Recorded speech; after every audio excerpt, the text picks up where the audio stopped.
Hey everyone, it's Andy from Let Your Petrolhead, and the clue might be in the name. I'm a car guy. I like electric cars, I like petrolhead cars. Personally, I think electric cars have a huge number of benefits day to day, road trips, family journeys and all that fun. And even with Tesla Model 3 with the track pack, you can have some fun on track as well. If you're going to burn some petrol, use it on the racetrack in like an old Ferrari, go to Goodwood, whatever. That's my view on how things go. But I've got an interesting comparison here, and that is between something from Koenigsegg, which have traditionally been petrol cars that have just started to have a bit of electrification, and it's the four-seater. They call it the Gemera or the Jumeirah, or however you want to pronounce it. I'm sure I'm going to get ruined in the comments. Anyway, so it's an interesting one. So I've been a big fan of Koenigsegg for a number of years now. I probably first came across them when this particular car did the Gumball 3000 and allegedly got a speeding ticket for 242 miles an hour, as you can see on this Drive Tribe article. That was, I think Koenigsegg were involved in getting that car on the Gumball. It put them on the map globally. And since then, they've made a load of amazing supercars and hypercars.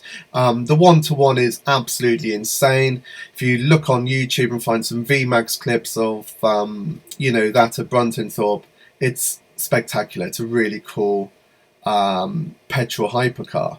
And then, with the recent coronavirus and everything else and the Geneva Motor Show being cancelled, Koenigsegg were due to announce this for a proper four-seater, and I've looked at some of the videos and it looks incredible. They've done some really cool packaging on this car, and like with all Koenigsegg, there's probably going to be 2 million plus tax, so it is not a cheap car, but it looks really cool. Obviously, the packaging of getting the 4 seats is always going to make cars look a little bit longer and a little bit awkward. But as far as I'm concerned, this is a pretty awesome car.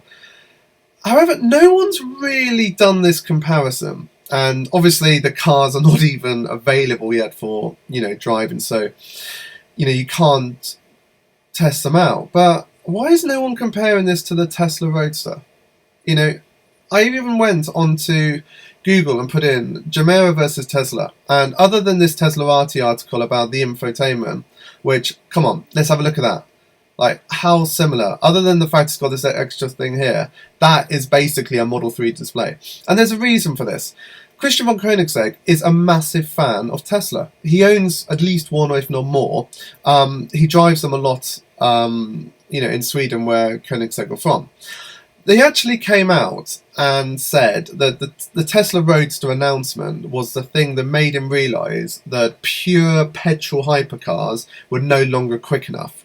The performance specs that Elon talked about with the Roadster, and as a lot of people say, you don't bet against Elon because he might not be as quick as he says he's going to be, but he'll bring the cars out.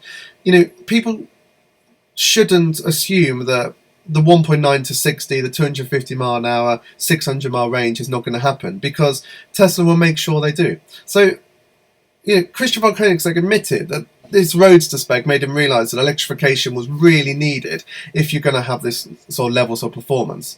And this is what he's done. He's made this into a hybrid.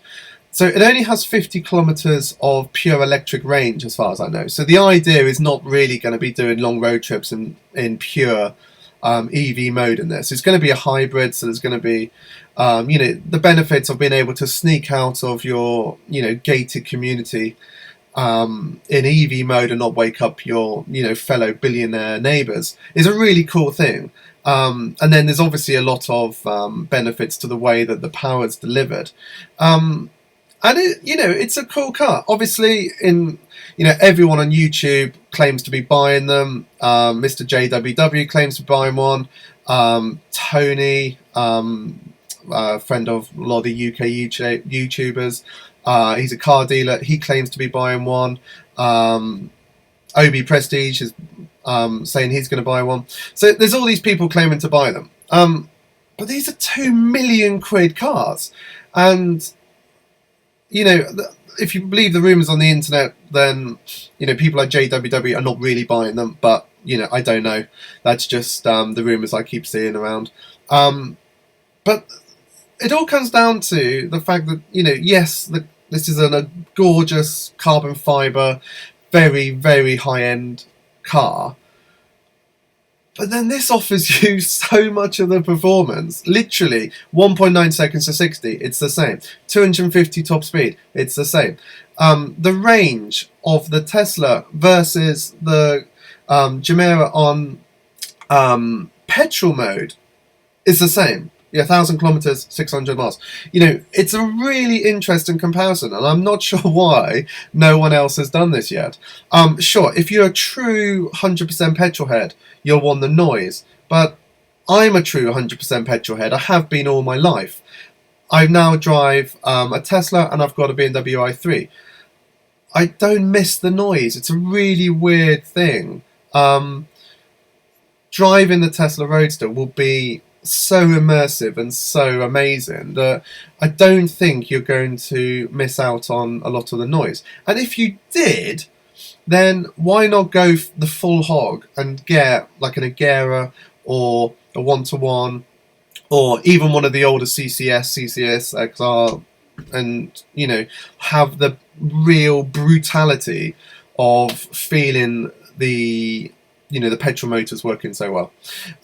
So I really hope someone either buys both and does the comparisons. I suppose the nice thing about the YouTuber community now is, even if the rumours about these guys not buying them, they are having access to these cars. You've got JWW's look at it is really good. You've got Shmee's look at it. So the companies like Koenigsegg and Tesla are realising the value in YouTubers and influencers and all that rubbish sort of phrases to describe these people.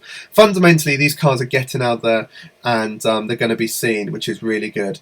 And I'm looking forward to seeing what happens. It's just you've got to bring it back to the price, though, haven't you? If you're going to spend $2 million on, like personally, I would spend the 250 grand on a Roadster, and with the difference, you could buy some really cool sort of classic petrol sort of supercars. If you want to get the true, moving the gear stick, hearing the overrun, feeling the engine moving, I can fully appreciate that. And equally, I really appreciate the technology that's going into these new Koenigsegg's, with the camless technology and things. So I respect them, but fundamentally, in my view on this, they just feel overcomplicated. I love the simplicity of how Teslas drive and how they work, and I think that the Roadster is just going to completely change the world. Obviously, I'm a Tesla owner. I'm biased, but yeah, it's good. Let's be honest. The car world is not going away. About 5 years ago, a lot of my petrolhead friends were thinking that they could see the end of the petrol car, and they were worried about what was going to replace it. I think seeing all these hybrid and then full electric hypercars is showing that if you're a petrolhead and you just love cars, you've got some great driving ahead of you, and it's going to be really cool. So that's it. Please, someone else, do a comparison better than me. Go out and really compare these two cars, and hopefully drive both of them, and hopefully in the not too distant future. So yeah, if you've watched this far, thank you very much. My name's Andy. My site's called Electric Petrolhead. You can find me on all social medias. I've got well over 20,000 miles of electric driving in me now, and I don't see that stopping. We're going to be driving EVs probably for the rest of our time now, especially for daily and family duties. So if you have any questions, my email's below, and or just leave a comment on this video and like and subscribe. I do reviews and news and all sorts to do with electric cars, and a little bit of petrol as well. So thank you a lot very much for watching. Hope you're having a good day, and I'll see you later. Bye bye.